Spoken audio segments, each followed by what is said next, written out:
Hello all welcome back to Victory Exams Academy. இந்த வீடியோவில் நம்ம எதை பற்றி பார்க்க போகிறோம் அப்படின்னா இலக்கணம் தான் பார்க்க போகிறோம். ஸோ நம்ம வந்து ப்ரீவியஸ் கிளாஸஸில் பார்த்தோம்னா இலக்கணம் தான் போயிட்டுருக்கு. ஏன்னா நம்ம சேனலில் தமிழ் டெஸ்ட் பேட்ச் போயிட்டுருக்கு. நீங்கள் அந்த டெஸ்ட் பேட்ச்சில் ஜாயின் பண்ணணும் அப்படின்னு நினச்சிங்கன்னா for further enquiries details contacts எல்லாமே உங்களுக்கு வேணும் அப்படின்னா டிஸ்கிரிப்ஷன் பாக்ஸில் உங்களுக்கு ஒரு வாட்ஸ்அப் நம்பர் இருக்கும். அந்த வாட்ஸ்அப் நம்பருக்கு நீங்கள் மெசேஜ் பண்ணி உங்களோட டவுட்ஸை நீங்கள் கிளியர் பண்ணிக்கலாம். இந்த பேட்ச்க்கான அட்மிஷன் போயிட்டு தான் இருக்குது. ஸோ இதில் பார்த்தீங்க அப்படின்னா உங்களுக்கு இலக்கணம் ஃபுல் கிளாஸஸ் டீட்டெயில் கிளாஸஸ் வந்துடும். வித் உங்களுக்கு டெஸ்ட் கொஸ்டின்ஸும் கொடுத்துருவோம், ப்ளஸ் உங்களுக்கு பிடிஎஃப் மெட்டீரியல்ஸும் கொடுத்துருவோம். இந்த மெட்டீரியல்ஸ் அப்படிங்கிறது பார்த்தீங்கன்னா புக் பேக் எக்ஸசைஸ் தான். ஸோ புக் பேக் எக்ஸசைஸ் உங்களுக்கு அந்த டாபிக் நியூ புக் ஓல்ட் புக்கில் எங்கே இருக்கோ அது எல்லாமே உங்களுக்கு கவர் பண்ணி கம்பைல் பண்ணி நாங்களே கொடுத்துருவோம். ஸோ இந்த பேட்சோட ஸ்பெஷாலிட்டிஸ் இதுதான். ஸோ நீங்கள் ஜாயின் பண்ணோம் அப்படின்னு நினச்சிங்கன்னா மறக்காம கீழே இருக்கக்கூடிய டிஸ்கிரிப்ஷன் பாக்ஸில் காண்டாக்ட் பண்ணி என்கொயரி பண்ணிக்கோங்க. ஸோ இப்போ நம்ம இந்த வீடியோவில் எதை பற்றி பார்க்க போகிறோம் அப்படின்னா நிறைய பேருக்கு நிறைய கன்ஃபியூஷன் இருக்கும் இந்த பெயர் சொல், வினைச்சொல், எச்சங்கள் இதை பற்றி. ஸோ இது எல்லாத்தையும் நம்ம இன்னைக்கு தெளிவாக பார்க்க போகிறோம். இன்றைக்கி பார்க்கக்கூடிய டாபிக்னு பார்த்தா பெயர் சொல் பார்க்க போகிறோம், அதுக்கப்புறம் வினைச்சொல், அதே போல் முற்றுல நம்ம வினை முற்று மட்டும்தான் சொல்லுவோம். ஸோ முற்று வினை முற்றுனா என்ன, அதுக்கப்புறம் எச்சம் அப்படிங்கிறது என்ன, அதில் நம்ம வினையச்சம்னா என்ன சொல்லுவோம், பெயரச்சம்னு எதை சொல்லுவோம், முற்றச்சம்னு எதை சொல்லுவோம். இப்போ நம்மளுக்கு சிலபஸில் நியூ சிலபஸ் தமிழ் டிஎன்பிஎஸ்சி 2025 நம்மளுக்கு கொடுத்துருக்கக்கூடிய சிலபஸ் அப்படின்னு பார்த்தா வினையச்சம் இருக்குது, பெயரச்சம் நம்மளுக்கு இருக்குது. ஸோ பெயர் சொல் பெயரச்சம் நம்மளுக்கு இருக்குது. அதே போல் வினை முற்று இருக்குது, வினையாளனின் பெயர் இருக்குது. ஸோ இது எல்லாமே நம்ம ஒன் பை ஒன்னாக இதை பார்த்துட்டு அடுத்து நம்ம பார்க்க போகிறோம். ஸோ இன்றைக்கி நம்ம இதுக்கான பேசிக்கான கிளாஸஸ் தமிழ் பேசிக் கிளாஸஸ் வந்து பார்க்க போகிறோம். ஸோ இது வந்து நம்ம ஸ்கூலிங்ஸ்லேருந்து இதை பார்த்துருப்போம். ஒரு வினைனா என்ன, பெயர்னா என்ன, எழுவாய்னா என்ன, எதை நம்ம பெயராக சொல்லுவோம், எதை நம்ம வினைன்னு சொல்லுவோம் அப்படிங்கிறதா சொல்லுவோம். இதை தொடர்ந்து இந்த 10 டாபிக் இன்னைக்கு நம்ம பார்த்துட்டு ஸோ ரிமைனிங் இருக்கக்கூடிய சிலபஸில் கவர் ஆகக்கூடிய டெஸ்ட்டுக்கு கொடுத்துருக்க ஷெடியூலில் கவர் ஆகக்கூடிய போர்ஷன் உங்களுக்கு அடுத்த கிளாஸஸில் நாங்கள் டீட்டெயிலாக எடுத்துருவோம். ஸோ ஃபர்ஸ்ட் இன்னைக்கு பார்க்க போகிறது பெயர். ஸோ பெயர்னா என்ன? ஸோ பெயர் நம்ம எல்லாருக்குமே ஒரு பெயர் இருக்குது. ஸோ அதை தான் நம்ம பெயர்னு சொல்லுவோம். அப்போ பெயர் ஓகே. அடுத்து வினை அப்படிங்கிறது என்ன அப்படின்னா அப்போ ஒரு செயல், ஏதோ ஒரு வேலை, அதுதான் நம்ம ஆங்கிலத்தில் பெயரை வந்து நம்ம சப்ஜெக்ட் ஆர் நவுன் அப்படின்னு நம்ம சொல்லுவோம். வினையை வந்து நம்ம என்னென்னு சொல்லுவோம்னா வேர்ப் அப்படின்னு, அதாவது அது எந்த வேலை செய்யுதோ அதை நம்ம வினைன்னு சொல்லுவோம். ஸோ அதை வந்து நம்ம ஆங்கிலத்தில் 2 ஃபார்ம் ஆஃப் வேர்ப்ஸ் சொல்லுவோம். பி ஃபார்ம் ஆஃப் வேர்ப்ஸ் இருக்கும், மெயின் வேர்ப்ஸ்ன்னு சொல்லுவோம். ஸோ அந்த மெயின் வேர்ப்ஸ்ன்னு சொல்லக்கூடியதா வினை. அப்போ டூ, பிளே, ஒர்க் இதெல்லாம் வந்து வினைன்னு நம்ம சொல்லுவோம். அப்போ ஏதோ ஒரு வேலையை சொல்கிறது ஒரு வினை, ஒரு செயல். வினைக்கூட இன்னொரு பெயர் வந்து நம்ம என்ன சொல்லலாம் அப்படின்னா வினை அல்லது செயல். அப்போ எந்த செயலை வந்து செய்கிறாங்க அப்படிங்கிற அந்த செயலை குறிப்பிட்றதா நம்ம வினை அப்படின்னு சொல்லுவோம். இப்போ பெயர் நம்மளுக்கு புரியும் நினைக்கிறேன். வினை அப்படிங்கிறது அந்த ஒர்க்கு, என்ன வேலை வந்து அவங்க செய்கிறாங்க அப்படிங்கிறது வினைன்னு நம்ம சொல்லுவோம். சரி, இப்போ இது ரெண்டும் தெரிஞ்சிச்சுன்னா நம்ம டேரெக்டாக அடுத்ததுக்கு போயிடலாம். பெயர் சொல். அப்போ பெயர் சொல் அப்படிங்கிறது என்ன, வினை சொல் அப்படிங்கிறது என்ன. அப்போ பெயர் நம்ம தனியாக பார்த்துறோம், வினைனா என்னன்னு பார்த்துறோம். அப்போ இந்த சொல் அப்படிங்கிறது அந்த வார்த்தை, ஏதோ ஒரு நம்ம சொற்களை தான் நம்ம சொல் அப்படின்னு சொல்லுவோம். அப்போது பெயர் சொல் அப்படின்னா என்ன, வினை சொல் அப்படின்னா ரெண்டுக்கும் இருக்கக்கூடிய டிஃபரன்ஸ் என்ன, எப்படி நம்ம ஃபஸ்ட்டு அந்த டிஃபரன்ஸை ஃபைண்ட் அவுட் பண்ணுறது. இப்போ ஒரு வேர்டு கொடுத்துருக்காங்கன்னா இது வந்து பெயர் சொல்லா வினை சொல்லா. நம்மளுக்கு எக்ஸாம்பிள் எப்படி கேட்பாங்க அப்படின்னா ஒரு பெயர் சொல்ல வினை சொல்லா மாற்ற சொல்லுவாங்க, இல்லை அந்த வினை சொல்ல வந்து வினை முற்றா மாற்ற சொல்லுவாங்க, வினை எச்சமாக மாற்ற சொல்லுவாங்க, இல்லைன்னா பெயர் எச்சமாக மாற்ற சொல்லுவாங்க. அப்போ இப்போ நம்ம இதுக்கு ஆரம்பமாக இன்னொன்று என்னன்னா ஸோ அந்த எதுலேருந்து அந்த வார்த்தை வந்து வந்திருக்கு அப்படிங்கிறத நம்மளுக்கு சிலபஸில் கொடுத்துருப்பாங்க. அதாவது அது என்ன டாபிக் அப்படின்னு பார்த்தோம்னா நம்மளுக்கு இந்த மெட்டீரியல்ஸ்லேயே உங்களுக்கு நான் ப்ரொவைட் பண்ணியிருக்கேன். அது என்ன டாபிக் அப்படின்னா வேர்ச்சொல்லை அழிதல் அப்படிங்கிறத நம்மளுக்கு சிலபஸில் இருக்கும். அப்போ அந்த வேர்ச்சொல் அப்படிங்கிறது என்னன்னா ஒரு சொல் அப்படிங்கிறது நம்மளுக்கு தெரியும். ஸோ சொற்கள் அப்படின்னா எழுத்துக்கள் பல சேர்ந்தது நம்ம சொல் அப்படின்னு சொல்லுவோம். இப்போ லெட்டர்ஸோட கம்பைனேஷன், லெட்டர்ஸோட ஃபார்மேஷனை தான் நம்ம வந்து சொல்லுன்னு சொல்லுவோம். அப்போ ஒரே ஒரு வேர்ச்சொல் தான். இப்போ இந்த வேர்ச்சொல் அப்படிங்கிறது என்ன, நட, இந்த 2 எழுத்து இல்லைனா 3 எழுத்து அதிகபட்சம் வரும், அதுதான் நம்ம வேர்ச்சொல்னு சொல்லுவோம். அந்த வேர்ச்சொல்லை வச்சு நம்ம அதை பெயர் சொல்லா எழுதலாம், வினை சொல்லா எழுதலாம், வினை முற்றா எழுதலாம், பெயரச்சமாக எழுதலாம், வினையச்சமாக எழுதலாம். எப்படி வேணாலும் அந்த 2 லெட்டரை நம்ம மாற்றிக்கலாம். அந்த சொல்ல வேர்ச்சொல்லை நம்ம மாற்றிக்க முடியும். ஸோ கொஷின் நம்மளுக்கு இப்படி தான் கேட்பாங்க. ஸோ அப்போ நட அப்படிங்கிற அந்த வேர் சொல்லை வச்சு நீங்கள் வந்து பெயர் சொல்லா மாற்றுங்க, இல்லை நட அப்படிங்கிறத வந்து வினை சொல்லா மாற்றுங்க. அப்போ வாலிய அப்படின்னா அது வந்து வால் அப்படிங்கிற வேர் சொல்ல வரும். அப்போ அந்த வால் அப்படிங்கிற வேர் சொல்ல நீங்கள் வந்து வினை எச்சமாக மாற்றுங்க. ஸோ இப்படி தான் கேட்பாங்க. அப்போ அதுக்கு நம்மளுக்கு என்ன தெரிஞ்சிருக்கணும், பெயர் சொல்னா அது எப்படி அமையும், எப்படி இருந்தால் அது பெயர் சொல், அதுக்கான கேரக்டரிஸ்டிக்ஸ் என்ன, வினை சொல்னா அதுக்கு என்ன தன்மை இருக்கணும், அப்போ எச்சம்னா என்ன அப்படிங்கிறத நம்ம டீட்டெயிலாக தெரிஞ்சாதான் நம்ம வந்து ஃபர்தராக அந்த சொல்லை வந்து மாற்ற முடியும். முடியும். இது வந்து நம்ம எப்படி ஆங்கிலத்தில் சொல்லணும்னா டைரக்ட் ஸ்பீச் வந்து இன்டைரக்ட் ஸ்பீச் மாற்றுறது அந்த மாதிரி சொல்லுவோம். இது ஆங்கிலத்தில் நம்ம கிடையாது. ஸோ இதை வந்து நம்ம காம்பவுண்ட் வேர்ட்ஸ், சிம்பிள் வேர்ட்ஸ் அப்படின்னு நம்ம சொல்லுவோம். அதே போல் வந்து அதுதான் இப்போ வந்து தமிழில் நம்ம பார்க்க போகிறோம். ஸோ ஒரு பெயர்ச்சொல் அடுத்து வினைச்சொல் அப்படின்னா அதுக்கு என்ன அப்படிங்கிற நம்ம டீட்டெயிலாக டெஃபினேஷனோட பார்த்துட்டு அதுக்கு எடுத்துக்காட்டோட பார்த்துட்டு நம்ம உள்ள வந்து அந்த சேஞ்ச் பண்ணுறது எப்படி அப்படிங்கிறத இன்றைக்கி நம்ம வீடியோவில் ஃபுல்லாக தெளிவாக பார்த்துடலாம். ஸோ ரொம்பவே ஈஸியாக இருக்கும். ஸோ எந்த ஒரு கன்ஃபியூஷனும் இல்லாமல் நம்ம இதை பார்ப்போம். ஸோ ஃபர்ஸ்ட் நம்ம பார்க்க போகிறது வந்து பெயர்ச்சொல் மற்றும் வினைச்சொல் அப்படின்னா என்ன அப்படின்னு நம்ம பார்க்க போகிறோம். ஸோ ஃபர்ஸ்ட்டு ஒரு எக்ஸாம்பிள் கொடுத்துருக்காங்க. ராமன் வந்தான் அப்படிங்கிற ஒரு எக்ஸாம்பிள் கொடுத்துருக்காங்க. ஓகே, ராமன் வந்தான்.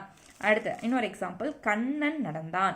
ஸோ அப்படிங்கிற நம்மளுக்கு 2 எக்ஸாம்பிள் வந்து இங்கே கொடுத்துருக்காங்க. இப்போ இந்த தொடரில் பெயர்ச்சொல்லும் இருக்குது வினைச்சொல்லும் இருக்குது. சொல் அப்படிங்கிறது ஒரு வார்த்தை, இது ஒரு சொல், இது ஒரு சொல், இது ஒரு சொல். ஸோ இப்போ ஒரு சென்டென்ஸ்ன்னு எடுத்துக்கிட்டோம்னா அதில் பல சொற்கள் சேர்ந்தது தான் ஒரு வாக்கியம்னு நம்ம சொல்லுவோம். அப்போ இது ஒரு சொல், இது ஒரு சொல். அப்போ இதில் என்ன பெயர்ச்சொல் இருக்குது, எது வினைச்சொல் இருக்குது, அது எப்படி கண்டுபிடிக்கிறது அப்படின்னு பார்த்தோம்னா, இப்போ நம்ம பெயர்னா என்னன்னு பார்த்தோம், யாரோ ஒருத்தரோட நேமை வந்து குறிக்கணும் அப்படின்னு நம்ம பார்த்தோம். அப்போ இந்த வாக்கியத்தில் எது பெயர், ராமனா வந்தானா, யாருடைய நேம் இங்கே ரெஃபர் பண்ணுறோம், ராமன். அப்போ இது வந்து என்னவா இருக்குது, இந்த இடத்துல பெயர்ச்சொல், ராமன் அப்படிங்கிறது பெயர்ச்சொல். வினைனா என்ன சொன்னோம், ஒரு செயல், ஏதோ ஒரு வேலையை செய்யணும். அப்போ அடுத்ததாக இருக்கிறது என்ன, வந்தான். அப்போ அவன் வர்றான், வந்துட்டான் அப்படிங்கிற ஒரு ஒரு செயலை வந்து சொல்கிறாங்க. ஸோ அது வந்து வினை. அப்போ பெயர்ச்சொல் இது, இது வினைச்சொல். அதே போல இந்த வாக்கியத்தில் எடுங்க, கண்ணன் அப்படிங்கிறது ஒருத்தனோட பெயர். அப்போ பெயரை குறிக்கிறதுனால அதை நம்ம பெயர்ச்சொல் அப்படின்னு சொல்றோம். வினை, என்ன வினை இங்க நடக்குது, கண்ணன் என்ன வினையை செய்யறான், நடந்தான். அப்போ அவன் நடந்தான். ஸோ அப்போ நடந்துகிட்டு இருக்கான். அப்போ ஒரு ஒர்க்கை வந்து அவன் பண்றான். ஸோ அந்த வினையை செயலை குறிக்கிறதுனால அதை நம்ம வினைச்சொல் அப்படின்னு சொல்றோம். ஸோ இப்போ பாருங்க, தொடர்ந்து ராமன் கண்ணன் என்பன பெயர்ச்சொற்கள். ஸோ எழுவாய்னா என்ன, பெயர் சொல்னா, இதுக்கான டிஃபரன்ஸ் நீங்கள் ஃபர்ஸ்ட் பார்த்துக்கோங்க. ஸோ பெயர்ச்சொல் அப்படிங்கிறது வந்து ஒரு பெயரை குறிக்கிறது பெயர்ச்சொல். அந்த பெயர்ச்சொல்லுக்கும் எழுவாய்க்கும் என்ன டிஃபரன்ஸ், எழுவாய் அப்படிங்கிறது என்னன்னா, எழுவாய்ங்கிறத நம்ம வந்து சப்ஜெக்ட்னு சொல்லுவோம். அப்போ ஒரு சென்டென்ஸ் எடுத்துக்கிட்டோம்னா அதில் ஃபர்ஸ்ட் வரக்கூடியது எழுவாயா தான் இருக்கும். ஆனால் இந்த பெயர்ச்சொல் வந்து நம்மளுக்கு முன்னாடியும் வரலாம். இப்போ பாருங்களேன், வந்த ராமன் நின்று இலங்கைக்கு சென்றான். சரிங்களா, வந்த ராமன் வென்று இலங்கைக்கு சென்றான். வந்த ராமன் போரில் வென்று இலங்கைக்கு சென்றான். அப்போ இதில் ஃபஸ்ட்டு வரக்கூடிய வேர்டு தான் எப்பயுமே நம்ம எழுவாய். ஒரு சென்டென்ஸில் ஃபஸ்ட்டு சொல்கிறத நம்ம எழுவாய்னு சொல்லுவோம். இப்போ இந்த இடத்துல வந்த அப்படின்னு வருது. அப்போ அந்த இடத்துல வந்து வந்த ராமன், ராமன்கிறது செகண்டாக வந்துருச்சு. அப்போது பெயர்ச்சொல் அப்படிங்கிறது ஒரு சென்டென்ஸில் ஆரம்பத்துலேயும் வரலாம், நடுவுலையும் வரலாம், கடைசியிலையும் வரலாம். ஸோ இதுதான் பெயர்ச்சொல். சரியா, அப்போ எழுவாய் அப்படிங்கிறது என்னன்னா, ஒரு சென்டென்ஸோட ஃபர்ஸ்ட் வேர்டு என்ன இருக்கோ அதுதான் எழுவாய். அப்போ அந்த எழுவாய் வந்து பெயர்ச்சொல்லாக இருக்கணும்னு அவசியம் கிடையாது அப்படின்னு தான் ஒரு பாயிண்ட்டு. ஸோ இது வந்து கூற்றுக்காரணங்களுக்கும் கேட்க வாய்ப்பு இருக்குது. ஸோ அதை நீங்கள் பார்த்துக்குங்க. சரி, அப்போது இங்கே என்ன சொல்கிறாங்க, வந்தான் நடந்தான் ஆகிய சொற்கள் வரும்போது வருவதும் நடப்பதும் ஆகிய செயல்களை குறிப்பதால் இவை வினைச்சொற்கள். அப்போ வந்தான் நடந்தான் அப்படிங்கிறதுலாம் இது என்ன சொற்கள், வினை. ஒரு வினை, ஏதோ ஒரு செயலை வந்து குறிக்கிறதுனால இது வினைச்சொற்கள் அப்படின்னு சொல்றோம். இப்போ இந்த தொடரில் பார்க்கும்போது பெயர்ச்சொல்லே எழுவாயாவும் இருக்கு, முதல்லையும் வந்திருக்கு பெயர்ச்சொல். அதனால பெயர்ச்சொல் முதலில், ஒரு வாக்கியத்தில் முதலில் வரும் பெயர்ச்சொற்கள் எழுவாயின்னு சொல்றோம். இல்லை முதல்ல வர சொல் எது வேணாலும் இருக்கலாம், பெயர்ச்சொல் நடுவுலையும் வரலாம், ரெண்டாவதும் வரலாம் அப்படிங்கிற கான்செப்டும் இருக்கு. அப்போ இந்த எக்ஸாம்பிளுக்கு எப்படி இருக்குன்னா, இந்த ராமன் அப்படிங்கிறது பெயர்ச்சொல்லாகவும் இருக்கு, இந்த சென்டென்ஸ்ல ராமன் அப்படிங்கிறது எழுவாயாவும் இருக்கு. அதான் இங்கே சொல்ல வராங்க. மீதி இருக்கக்கூடிய இந்த 2 வந்தான் நடந்தான் அப்படிங்கிறது வினைச்சொற்கள் அப்படின்னு சொல்றாங்க. சரி, இவையே பயனிலைகளாகவும் முடிக்கும் சொற்களாகவும் உள்ளன. சரி, இப்போ ஒரு சென்டென்ஸ்ல ஆரம்பிக்கிறது நம்ம எழுவாயின்னு பார்த்தோம், முடிக்கிறது அப்போ என்ன, ஒரு பயனிலை வந்து இருக்கணும்.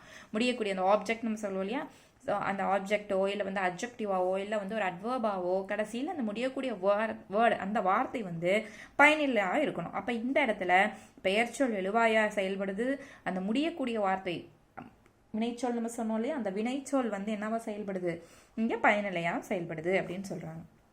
இவ்வாறு எழுவாய் செய்யும் செயல் அல்லது தொழிலை குறிக்கும் சொற்கள் வினைச்சொற்கள். அப்போ வினைச்சொல் அப்படிங்கிறதுக்கான டெஃபினிஷன் என்ன, ஒரு எழுவாய். இது ஃபர்ஸ்ட் வந்திருக்கு இல்லையா, ஒரு எழுவாய் எந்த செயலை செய்யுதோ அதை தான் நம்ம என்னன்னு சொல்றோம், வினைச்சொற்கள் அப்படின்னு சொல்றோம். இப்போ பெயர்ச்சொல் வினைச்சொல்லுக்கான டிஃபரன்ஸ் உங்களுக்கு, ஒரு பெயர்னா பெயர்ச்சொல், ஒரு வினை ஏதோ ஒரு வேலையை செய்து அப்படின்னு சொன்னா அது வினைச்சொல், அவ்வளோதான். இப்போ இந்த எழுவாய் பயனிலை அப்படிங்கிறது என்னன்னா, நம்ம சப்ஜெக்ட் வேர்ப் ஆப்ஜெக்ட்னு சொல்லக்கூடியது தான். ஸோ சப்ஜெக்ட் அப்படிங்கிறத நம்ம எழுவாய்னு சொல்லுவோம். அதே போல் வந்து பயனிலை அப்படிங்கிறத முடியக்கூடியதை சொல்லுவோம். அப்போ இந்த எக்ஸாம்பிளுக்கு அவங்க சொல்கிறது ஃபஸ்ட்டு வந்து எழுவாய், ரெண்டாவது இருக்கக்கூடியது பயனிலை. பயனிலை கொண்டு முடியும் வினையச்சம், வினை சொல் அப்படின்னு சொல்கிறாங்க. இதுதான் ஃபஸ்ட்டு. இப்போ பெயர் சொல்னா என்னன்னு தெரியுது, வினை சொல்னா என்னன்னு தெரியுது. அப்போ வினைனா ஒரு வேலையாக இருக்கணும், பெயர்னா ஒரு பெயரை வந்து சொல்லி சொல்கிற மாதிரி இருக்கணும். இதுதான் பெயர் சொல் மற்றும் வினைச்சொல். அடுத்தது நம்ம பார்க்கக்கூடியது வந்து என்ன அப்படின்னா முற்று. ஸோ அடுத்ததான் நம்ம போகக்கூடியது இப்போ பெயர்ச்சொல் வினைச்சொல் பார்த்தாச்சு. அடுத்து பார்க்கக்கூடியது முற்று. அப்போ முற்று பெற்றது, முடிவடைந்தது அப்படிங்கிறது பொருள். ஒன்று முடிஞ்சிருச்சுப்பா, முடிஞ்சது தான் நம்ம வந்து என்னன்னு சொல்லுவோம், முற்று பெற்று விட்டது. அப்போது ஒரு சொல்லை வந்து நம்ம எடுத்துக்கும் போது அந்த சொல்லின் முழு பொருள் அந்த சொல்லோடையே முற்று பெற்றுவிடும். முடிஞ்சிருக்கும். அந்த கம்ப்ளீட் மீனிங்கை வந்து கொடுத்துச்சு ஒரு வார்த்தை அப்படின்னா அதை வந்து முற்று அப்படின்னு சொல்லுவோம். இந்த முற்றுல வந்து நம்ம பெயர் முற்றுன்னு சொல்ல மாட்டோம், நம்மளுக்கு வினை முற்று மட்டும்தான் இருக்கு. ஏன் அப்படின்னா ஒரு வேலையை முற்று பெற, அப்போ ஒரு செயல் வந்து அந்த இடத்துல முடிஞ்சிருச்சு அப்படின்னு தான் நான் சொன்னேன். அப்போ அந்த செயல் அப்படின்னாலே அந்த இடத்துல என்னதான் வரும், வினை மட்டும்தான் வரும். செயலை குறிக்கிறது வினை தானே, அந்த இடத்துல பெயர் வரதுக்கு வாய்ப்பு இல்லை. அப்போ முற்று வந்து வினை முற்று மட்டும்தான் வரும். அந்த வினை முற்று அப்படின்னா என்ன அப்படிங்கிறத இப்போ நம்ம பார்ப்போம். வினைனா ஒரு செயல். அப்போ ஒரு செயல் வந்து முற்று பெற்றுச்சு அப்படின்னா அதை நம்ம வினைமுற்றுலாம் சொல்லலாம். சரி, இப்போ அதை நம்ம எப்படி அப்படின்னு வந்து ஃபர்ஸ்ட் பார்த்துருவோம். வினைமுற்று அப்படிங்கிறது என்ன அப்படின்ட்டு. அடுத்தது வினைமுற்று. அப்போ அந்த வினைமுற்று அப்படிங்கிறது என்ன அப்படின்னு பார்ப்போம். ஸோ ஃபர்ஸ்ட்டு படித்தான், ஆடுகிறான், பறந்தது, சென்ற, கண்டு ஆகிய செயலை அடிப்படையாக கொண்ட சொற்கள் ஆகும். அப்போ என்ன, ஒரு செயலை அடிப்படையாக கொண்டது. பறந்தான், அங்கே ஒரு வேலையை சொல்லுதான். ஆடுகிறான், ஆடினா. பறந்தான், பறக்குதுப்பா. சென்ற, கண்ட. ஸோ ஏதோ ஒரு ஒர்க்கு, ஒரு செயலை வந்து குறிப்பிட்டாலே அது வந்து வினை சொற்கள் அப்படின்னு நம்ம பார்த்தோம். அதை தான் இங்கே சொல்லியிருக்காங்க. அது வினை. ஸோ ஒரு செயலை குறிக்கும் சொல் வினைச்சொல். இப்போ நம்ம பார்த்த ரெண்டும், வினைனா என்ன அப்படின்னு நம்ம பார்த்தோம், அதே போல் வினை சொற்கள் அப்படின்னா என்ன அப்படின்னு பார்த்தோம். வினை சொல் அப்படின்னா இது ரெண்டும் இங்கே கொடுத்துருக்காங்க. இப்போ அடுத்து நம்ம பார்க்க போகிறது வினைமுற்று. அதுக்கு ஒரு எடுத்துக்காட்டு கொடுத்துருக்காங்க. மலர் விழி எழுதினால், கண்ணன் பாடுகிறான், மாடு மேயும். ஸோ இப்படிங்கிற ஒரு சென்டென்ஸ் வந்து கொடுத்துருக்காங்க. இது வினை முற்றுக்கு எடுத்துக்காட்டாக கொடுத்துருக்காங்க. அப்படின்னா என்ன, இப்போ அந்த சென்டென்ஸில் ஒரு வினை இருக்கணும். இப்போ இங்கே என்ன வேலை நடந்திருக்கு, மலர்விழி எழுதினால். இப்போ அந்த மலர்விழி அப்படிங்கிறது ஒரு பெயரை கொடுக்கக்கூடியது. அப்போ இது வந்து பெயர். அப்போ எழுதினால் அப்படிங்கிறதான் இங்கே வினை. அப்போ இதில் எது வினையாக வந்திருக்கு, எழுதினால் அப்படிங்கிறது வினை வந்திருக்கு. இப்போ எழுதினால் அப்படிங்கிறத நம்மளுக்கு என்ன பொருள் வருது, எழுதிட்டாப்பா, ஏதோ ஒன்று எழுதினா. அப்போ அந்த இடத்துல வினை வந்து என்ன ஆயிருக்கு, முற்று பெற்றிருக்கு. அப்போ வினை வந்து முற்று பெற்றுச்சு அப்படின்னாலே அதை நம்ம என்னன்னு சொல்கிறோம், வினை முற்று அப்படின்னு சொல்கிறோம். ஸோ அப்போ இதை நம்ம எப்படி ஈஸியாக ஞாபகம், ஒரு சென்டென்ஸில் கடைசியாக வரக்கூடியது, அதாவது 2 வார்த்தையோ இல்லை 3 வார்த்தையோ ஒரு வினை வந்திருக்கணும். அந்த வினை வந்து அந்த சென்டென்ஸோட பொருளை நிறைவு செஞ்சுருக்கணும். அப்படி வந்துச்சுன்னா அதை நம்ம என்னென்னு சொல்கிறோம், வினை முற்று. இப்போ பாருங்கள், இதில் பின்னாடி ஒரு வினை வந்திருக்கு. இதே போல் இந்த சென்டென்ஸில் பின்னாடி ஒரு வினை வந்திருக்கு. அந்த வினை என்ன ஆயிருக்கு, பாடுகிறான். அப்போ முடிவு பெற்றுச்சு. பாடுகிறது அப்படின்னாலும் ஒரு முடிவு பெற்றுச்சு. மாடு மேயும், அப்போ அந்த இடத்துல ஒரு முடிவு பெற்றுச்சு. அப்போ ஒரு முற்று பெற்ற ஒரு முழுமையான ஒரு வினையை சொன்னால் அது வினை முற்று. இப்ப பாருங்க, இத்தொடரில் எழுதினால், பாடுகிறாள், மேயும் ஆகிய சொற்கள் பாருங்கள். இச்சொற்களின் பொருள் வந்து முழுமை பெற்று விளங்குகிறது. அப்போ வினைமுற்று அப்படின்னா பொருள் வந்து முழுமை பெற்று விளங்கும். இவ்வாறு பொருள் முற்று பெற்ற வினை சொற்களை, அப்ப வினை சொற்களை முற்று வினை அல்லது வினை முற்று என்பர். வினை சொற்களை தான் நம்ம என்னன்னு சொல்றோம், வினை முற்று அப்படின்னு நம்ம சொல்றோம். ஸோ இந்த வினை முற்று அதை நம்ம வந்து என்ன பண்றோம் அப்படின்னா, அதை மொத்தம் நம்ம 5 பால் வினை முற்று எதெல்லாம் நம்மளுக்கு காட்டும், ஒரு சொல்லே நம்மளுக்கு 5 இதை காட்டுதான். என்னென்ன காட்டும் அப்படின்னா 5 பாலை காட்டும். என்னதுப்பா 5 பால், ஆண் பால், பெண் பால், பலர்பால், பலவின் பால், ஒன்றன் பால் அப்படிங்கிற 5 பாலையும் இந்த வினைமுற்று வந்து குறிக்கும். அதே போல 3 காலம், நிகழ்காலம், இறந்த காலம், எதிர்காலம், 3 காலத்தையும் சுட்டி காட்டுவது வினைமுற்று. அதே போல இடம், எத்தனை இடம், 3 இடம். என்னென்ன இடங்கள், தன்மை, first person, second person, third person, சொல்லி முன்னிலை, படர்க்கை. இப்போ தன்னிலை, தன்மை, முன்னிலை, படர்க்கை அப்படிங்கிற அந்த 3 இடங்களையும் குறிக்கும் வினைமுற்று. அது எப்படி, ஸோ அப்போ இதையும் நம்ம பார்த்துருவோம். வினைமுற்று வந்து மொத்தம் எத்தனை வகைப்படும் அப்படின்னா 2 வகைப்படும். ஸோ தெரிநிலை வினைமுற்று மற்றும் குறிப்பு வினைமுற்று என்ன, வினைமுற்று 2 வகைப்படும். அது என்ன தெரிநிலை, அது என்ன குறிப்பு. ஸோ இது 2 எல்லாத்துக்குமே காமன். இப்போ நம்ம எச்சமாக எடுத்துக்கிட்டாலும் நம்ம வந்து தெரிநிலை பெயரச்சம், தெரிநிலை வினையச்சம், குறிப்பு வினையச்சம், குறிப்பு பெயரச்சம் அப்படின்னு தான் சொல்லுவோம். அப்போ இந்த தெரிநிலைனா என்ன, குறிப்புனா என்ன அப்படிங்கிறத பார்த்துக்கிட்டா எல்லாத்துக்குமே இது காமனான மீன் தான். அப்போ தெரிநிலை அப்படிங்கிறது என்ன அப்படின்னா, இப்போ ஒருத்தர் ஒரு செயல் வந்து நடக்குது. அந்த செயல் வந்து மொத்தம் 6 விஷயங்களை காட்டணும். என்ன 6 அப்படின்னா, அந்த செயலை செய்யறவங்க யாரு, செய்பவர், ஃபர்ஸ்ட் அதை காட்டணும். அடுத்தது அவர் என்ன விஷயத்தை வச்சு செய்யறாரு, அப்ப அவர் யூஸ் பண்ணக்கூடிய கருவி என்ன, அது 2வதா சொல்லணும். 3வது எந்த நிலத்துல அந்த வேலை நடக்குது, இடத்துல நடக்குது. அடுத்த 4வது அவர் என்ன செயலை செய்யறாரு, எந்த காலத்துல செய்யறாரு, அவர் செய்யக்கூடிய செய்பொருள் என்ன. இந்த 6ஐயும் மென்ஷன் பண்ணி வந்துச்சுன்னா அது தெரிநிலை வினைமுற்று. இது எப்படி ஆறையும் மென்ஷன் பண்ணி காட்டும் அப்படின்னு பார்த்தா இப்போ எடுத்துக்காட்டு கொடுத்துருக்காங்க. மாணவி கட்டுரை எழுதினாள் அப்படிங்கிற ஒரு எடுத்துக்காட்டு கொடுத்துருக்காங்க. இப்போ இதில் நம்ம ஆறும் சொன்னோம். ஃபர்ஸ்ட் என்ன சொல்லணும், செய்பவர் யாரு அப்படின்னு இந்த வாக்கியம் சொல்லணும். இப்போ செய்பவர் யாரு, மாணவி. அப்போ அந்த இடத்துல வந்து சப்ஜெக்ட் வந்துருச்சு. அடுத்து கருவி. ஸோ அப்போ கருவி அப்படிங்கிறது எதை வச்சு எழுதியிருக்கா. அப்போ அந்த கட்டுரை வந்து மாணவி எதை வச்சு எழுதியிருக்கா, தாளையும் எழுதுகோளையும் கொண்டு அவ வச்சு எழுதியிருக்கா. அடுத்து நிலம். ஸோ எந்த இடத்துல எழுதியிருக்கா கட்டுரை, பள்ளி. அப்போ இந்த 3 வேர்டுக்குள்ளேயே இத்தனை மீனிங் நம்மளுக்கு சொல்லிடுது. அது மாணவி வீட்டில் எழுதினாலா, பள்ளியில் எழுதினாலா, ஏதோ ஒரு இடத்தை அது வந்து குறிக்குது. அது மேபி பள்ளியாகவும் இருக்கலாம், இல்லை வந்து நம்மளுக்கு வீடாகவும் இருக்கலாம். ஸோ அது எங்கே அப்படிங்கிறது நம்மளே வந்து அசியூம் பண்ணிக்கலாம். அந்த இடத்துல குறிப்பிடலனாலும் நம்ம அசியூம் பண்ணிக்கலாம். காலம். காலம் என்ன காலம், கட்டுரை எழுதி முடிச்சுட்டா, அப்போ வந்து இறந்த காலம். செய்பொருள் என்ன, செய்பொருள்னா அவள் எதை செஞ்சா, அப்போ கட்டுரையை எழுதினா, அதுதான் செய்பொருள். இங்கே கட்டுரை. செயல் என்ன செயல் இந்த இடத்துல நடந்திருக்கு, பாடினாலா, எழுதினாலா, ஆடினாலா, ஓடினாலா, அப்போ எழுதினால், எழுதுதல் அப்படிங்கிற ஒரு செயல் வந்து நடந்திருக்கு. இந்த 6ஐயுமே இப்போ இந்த இதுல இருந்து நம்ம எடுத்திருக்கோம். அப்போ அந்த 6ஐயும் நம்மளுக்கு குறிப்பிட்டு காட்டுது. இப்போ இந்த 6ஐயும் குறிப்பிட்டு காட்டுச்சு அப்படின்னா அதை நம்ம என்னன்னு சொல்றோம், தெரிநிலை அப்படின்னு சொல்றோம். எல்லாத்துக்குமே இந்த காமன். தெரிநிலை அப்படின்னா அந்த 6 ரூல்ஸையும் அது சாட்டிஸ்ஃபை பண்ணணும். அந்த 6க்கான ஆன்சரையும் அது கொடுத்துச்சுன்னா அது வந்து தெரிநிலை. சரி, இவ்வளோ சொல்கிறீங்க. அடுத்து அப்போ இந்த குறிப்பு அப்படிங்கிறது என்ன அப்படின்னா, இந்த 6ஐயும் அது காட்டாது. குறிப்பிட்டு எதை காட்டாது அப்படின்னா காலத்தை வெளிப்படையாக காட்டாது. அந்த 6 இப்போ நம்ம பார்த்தோம் இல்லையா, அதில் நம்மளுக்கு காலம் சொல்லியிருப்போம். அப்போ குறிப்பு வினைமுற்று அப்படின்னா காலத்தை வெளிப்படையாக காட்டாது. மற்ற எல்லாத்தையும் காட்டும். பொருள், இடம், காலம், சினை, குணம், தொழில், இது எல்லாத்தையுமே காட்டும். ஆனால் வெளிப்படையாக காட்டாதது எது, காலத்தை வெளிப்படையாக காட்டாதது குறிப்பு வினைமுற்று அப்படின்னு சொல்லலாம். சரி, இப்போ எடுத்துக்காட்டு வந்து என்ன இங்கே கொடுத்துருக்காங்க அப்படின்னு பார்த்தோம்னா,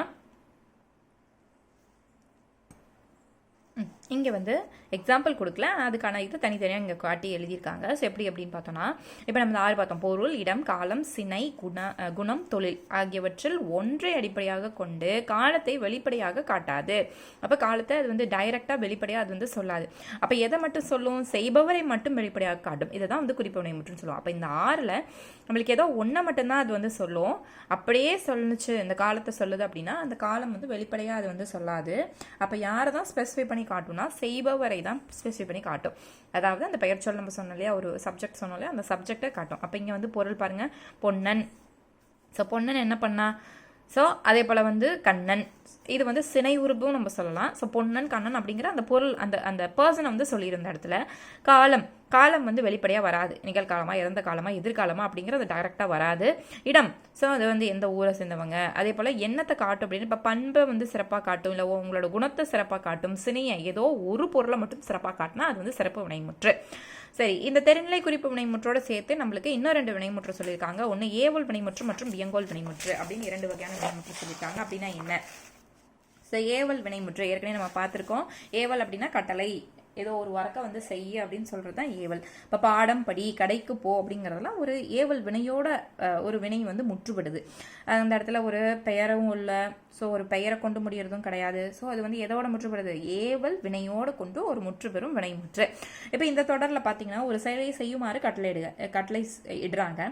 இவ்வாறு தன்முன் உள்ள ஒருவரை ஒரு செயலை செய்யுமாறு ஏவும் வினைமுற்று ஏவல் வினைமுற்று என்று அழைப்பார். எடுத்துக்காட்டு எழுது.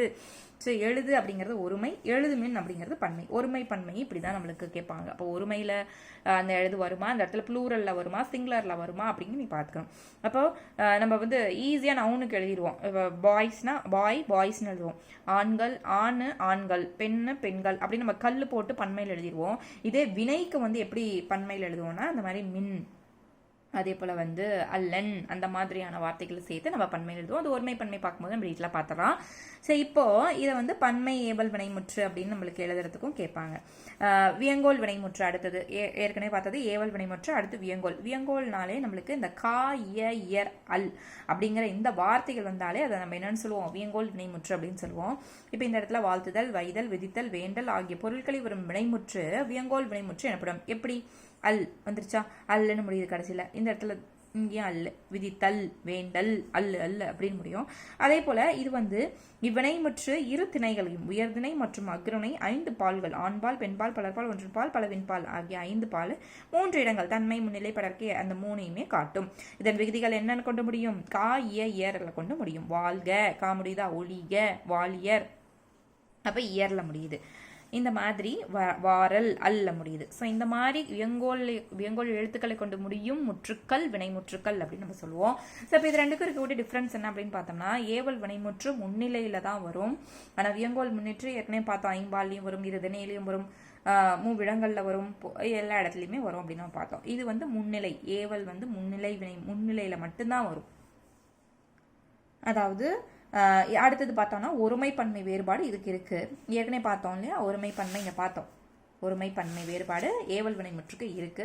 இதுலயும் இதுல பாத்தீங்கன்னா வியங்கோல் வினைமுற்றுல ஒருமைப்பன்மை வேறுபாடு இல்லை. இது ரெண்டுக்கும் இருக்கக்கூடிய ஆப்போசிட்ஸ் பாருங்க. எதுல இருக்கு எதுல இல்லை அதையும் பார்த்துக்கோங்க. கட்டளை பொருளை மட்டும் உணர்த்தும் ஏவல் வினைமுற்று. ஆனா இதுல வந்து கட்டளை மட்டும் தான் இட முடியும். இதுல வந்து என்னென்ன பண்ணலாம், இதுல வாழ்த்தல், வைதல், விதித்தல், வேண்டல், இது எல்லா பொருளையும் இதுல பண்ணலாம். விகுதி பெற்றும் வரும் பெறாமலும் வரும் ஏவல் வினைமுற்று. இது வந்து விகுதி பெற்றே வரும். இப்ப என்ன இது விகுதி அப்படின்னு நம்ம பார்த்தோம்னா, இப்ப வாழ்க அப்படிங்கறத எடுத்துக்கிட்டோம்னா அதை பிரிச்சு நம்ம என்னன்னு சொல்லலாம், வால் கூட்டல் க அப்படின்னு பிரிக்கலாம். இப்ப இந்த வால் அப்படிங்கிறது நம்ம பகுதின்னு சொல்லுவோம், இந்த கா அப்படிங்கறத நம்ம விகுதி அப்படின்னு சொல்லுவோம். இதே நீங்க வந்து ஏவல் எடுத்துக்கங்க, எழுது அப்படின்னு நம்ம வந்து வார்த்தை வந்து எடுத்திருக்கோம். இது வந்து ஏவல் வினைமுற்றுக்கான எடுத்துக்காட்டு. இப்போ இதை நம்ம எழுது அப்படிங்கிறத நம்ம பிரிக்க முடியாது. ஸோ அதில் வந்து நம்மளுக்கு விகுதி வந்து கிடையாது. வாழ்க்கையில தான் நம்மளுக்கு விகுதி இருக்கு. ஸோ அப்போ விகுதி பெற்று வருவது எது, வியங்கோல் வினைமுற்று. ஏவலில் விகுதி கிடையாது. ஸோ இது வந்து இப்போ தெளிவாக தெரிஞ்சிருக்கோம். பின்னாடி மாடு வயலில் புல்லை மேய்ந்தது தொடரில் உள்ள வினைமுற்று எது அப்படின்னு கேட்குறாங்க. அப்போ ஒரு வினைனா செயல். அப்போ இந்த இடத்துல மேய்ந்தது அப்படிங்கிறதா ஒரு வினையை குறிக்குது. ஸோ இது பின்வரும் நூற்றில் இறந்த கால வினைமுற்று நடக்கிறான். அடுத்த பின்வரும் நூற்றில் ஏவல் வினைமுற்று சொல் இது. ஸோ ஏவல் அப்படின்னா கட்டளை ஏற்றது. அப்போ ஓடு அப்படிங்கிறது சொல்றது. ஸோ அப்போ அந்த இடத்துல ஓடு அப்படிங்கிறது தேட வரும். இப்போ நம்ம வந்து அடுத்து வினைமுற்று பார்த்துட்டோம். அடுத்து நம்ம பார்க்கக்கூடியது வந்து எச்சம். ஸோ எச்சம்னா என்ன, அதில் என்னென்ன டைப்ஸ் ஆஃப் எச்சம் வந்து இருக்கு, இந்த பெயருக்கும் வினைக்கும் எச்சத்தில் என்ன தொடர்பு இருக்குது அப்படிங்கிறத நம்ம பார்ப்போம். இப்போ எச்சம் அப்படிங்கிறது முற்று பெற்றதை நம்ம என்னென்னு சொல்கிறோம், முற்றுன்னு சொல்கிறோம். முற்று பெறாமல் தொக்கி நிற்பதை நம்ம என்னென்னு சொல்லுவோம்னா எச்சம். அப்போது ஒரு வார்த்தையோ ஒரு வினையோ வந்து முற்று பெறாமல் இருந்துச்சுன்னா அதை வந்து எச்சம்னு சொல்லுவோம். இது வந்து பெயரும் முற்று பெறாமல் இருக்கும், வினையும் முற்று பெறாமல் இருக்கும். நம்ம முற்றுல பார்த்தோம் அப்படின்னா வினை மட்டும்தான் வரும்னு பார்த்தோம். எச்சத்தில் வந்து பெயரும் வரும் வினையும் வரும். அப்போ பெயரெச்சம் அப்படின்னு நம்ம சொல்கிறோம். அது வினையெச்சம் அப்படின்னு நம்ம ரெண்டு வகையாக பிரிக்கிறோம். அதுக்கு முன்னாடி ஃபர்ஸ்ட் எச்சம் அப்படிங்கிறது என்ன அப்படிங்கிறத பார்த்தலாம். படித்தான், படித்த, படித்து ஆகிய சொற்களை கவனியுங்கள். படித்தான் என்னும் சொல்லின் பொருள் முற்று பெறுகிறது. படித்தான் ஏற்கனவே பார்த்தோம், அது முற்றுல பார்த்துருப்போம். அப்போ படித்தான் அப்படின்னாலே வந்து அது வந்து முடிச்சிட்டான் அந்த வேலையை, அந்த இடத்துல ஒரு ஃபுல் மீனிங் வந்து வருது. படித்த அப்படின்னா இதோட சேர்த்து சொன்னால் அதுக்கு வந்து பொருள் வரும். தனியாக அந்த வார்த்தையை பார்க்கும் படித்த அப்படிங்கிற நம்மளுக்கு எந்த பொருளுமே வரல. யார் படித்தாங்க, என்ன பண்ணாங்க அப்படிங்கிற எந்த மீனிங்குமே நம்மளுக்கு வரல. படித்து அப்படிக்கும் நம்ம எந்த பொருளும் வரல. அப்போ முற்று அப்படின்னா நம்ம ஏற்கனவே பார்த்துட்டோம். என்னது வினை முற்று அப்படின்னா அந்த ஆரியம், யார் படித்தாங்க, என்ன பண்ணாங்க, என்ன எழுதினாங்க, செயல்படு பொருள் என்ன, தொழில் என்ன, என்ன கருவி என்ன, என்ன காலம் என்ன அப்படிங்கிற அந்த ஆரையும் உணர்த்தி வந்துச்சுன்னா தான் இது வந்து ஒரு வேர்டு, ஒரு பொருள் வந்து முற்று பெற்றுச்சு. அப்போ முழுமையான பொருளை வந்து சொல்லிடுச்சு அப்படிங்கிறத முற்றுன்னு சொல்லுவோம். இப்போ இதில் எதுவுமே தெரியல நம்மளுக்கு. படித்துல யார் படித்தது, என்ன படித்தான், என்ன எழுதுனா, ஸோ அப்போ எதுவுமே நம்மளுக்கு தெரியல. எந்த காலத்தில் இது வருது, முடிச்சிட்டானா இல்லை முடிக்கலையா, அதோட கருவி என்ன, செயல்படு பொருள் என்ன, யார் எழுவா என்ன, இப்போ யார் படித்தாங்க, எதுவுமே நம்மளுக்கு தெரிய வரலை. ஸோ இந்த மாதிரி பொருள் வந்து நம்மளுக்கு முழுமையடையாமல் தெரியாமல் இருக்கிறத நம்ம என்னென்னு சொல்லுவோம், எச்சம் அப்படின்னு சொல்லுவோம். அப்போ படித்தான் என்னும் சொல்லின் பொருள் முற்று பெறுகிறது. எனவே ஃபர்ஸ்ட் இருக்கிறது மட்டும் நம்ம என்ன சொல்கிறோம், வினை முற்றுன்னு சொல்கிறோம். இது ரெண்டுமே எச்சம் அப்படின்னு சொல்கிறோம், வினை எச்சம். இவ்வாறு பொருள் முற்று பெறாமல் எஞ்சி நிற்கும் சொல்ல நம்ம என்னென்னு சொல்கிறோம், எச்சம் அப்படின்னு சொல்கிறோம். இதை நம்ம ரெண்டு வகையாக பிரிக்கிறோம். ஒன்று பெயரெச்சம் மற்றும் வினையச்சம் என்று இரு வகையாக பிரிக்கிறோம். பெயரெச்சம், அப்போ பெயரெச்சம் என்ற என்ன, எச்சம்னா பொருள் முடிவு பெறாமல் இருப்பது. அப்போது பெயரை கொண்டு முடிஞ்சிச்சுன்னா அது பெயரெச்சம், வினையை கொண்டு முடிஞ்சிச்சுன்னா அது வினையச்சம். இது எல்லாருக்குமே ஜென்ரலாக தெரிஞ்சது. அப்போது இப்போ எக்ஸாம்பிளுக்கு படித்த மாணவன், இப்போ இதில் எது பெயர், படித்தங்கிறது வினை, மாணவன் அப்படிங்கிறது பெயர். அப்போது படித்த அப்படிங்கிறது இப்போ வினை முற்றா வினை எச்சமான்னு ஃபஸ்ட்டு பார்த்துடணும். இப்போ இந்த இடத்துல படித்த நம்மளுக்கு அந்த ஆறையுமே சொல்லவே இல்லை, எது காலம் எது எதுவுமே தெரியாது. அப்போ இது வந்து என்னது, வினை முற்று கிடையாது, வினை எச்சம். அப்போ அந்த வினை எச்சம் எதை கொண்டு முடியுது, ஒரு பெயரை கொண்டு முடியுது, மாணவன். அப்போ அது என்னது, பெயர் எச்சம். இதே வந்து வினை எச்சம் அப்படின்னா என்ன அப்படின்னா அதுக்கும் எடுத்துக்காட்டு பார்த்துடலாம். இங்கே இருக்கு. ஸோ படித்து முடித்தான். இப்போ இந்த இடத்துல படித்து அப்படிங்கிறது ஒரு வினை, முடித்தான் அப்படிங்கிறதோ ஒரு வினை. அப்போது ஒரு வினையை கொண்டு முடியுதா, ரெண்டுமே வினையாக வரும். அதுவுமே முடிமையடையாத பொருளை தராத ஒரு வினை முற்றா வரும். அப்படி வந்து அது வினை எச்சம். பெயரை கொண்டு முடிஞ்சிச்சுன்னா அது பெயரெச்சம். அப்போ இந்த இடத்துல ஒரு வினை ஒரு பெயர் இருக்கும். இந்த இடத்துல வர்றது ரெண்டுமே வினையாக தான் இருக்கும். சரிங்களா? அதில் ஃபஸ்ட்டு வரக்கூடிய வினை வந்து என்ன ஆயிருக்கும்? முடியாமல் இருக்கும். அடுத்தது வந்தது வந்து நம்மளுக்கு முழுமை பெற்று இருக்கும். அதை நம்ம டீட்டெயிலாக பார்ப்போம். பெயரச்சம் உங்களுக்கு புரிஞ்சிருக்கும். ஸோ ஃபஸ்ட்டு ஒரு வினை வரும், அடுத்தது வந்து ஒரு பெயர் வரும். அந்த வினை வந்து எப்படி இருக்கும்? முற்று பெறாமல் இருக்கும். அதை தான் நம்ம வந்து எச்சம் அப்படின்னு சொல்கிறோம். அதுக்கு இன்னொரு எக்ஸாம்பிள் படித்த பள்ளி. அப்போ இந்த மாதிரி படித்த பள்ளி, பள்ளிங்கிறது ஒரு பெயர். படித்த அதை மட்டும் நம்ம தனியாக பார்த்தோம்னா அதில் எந்த பொருளுமே வரல.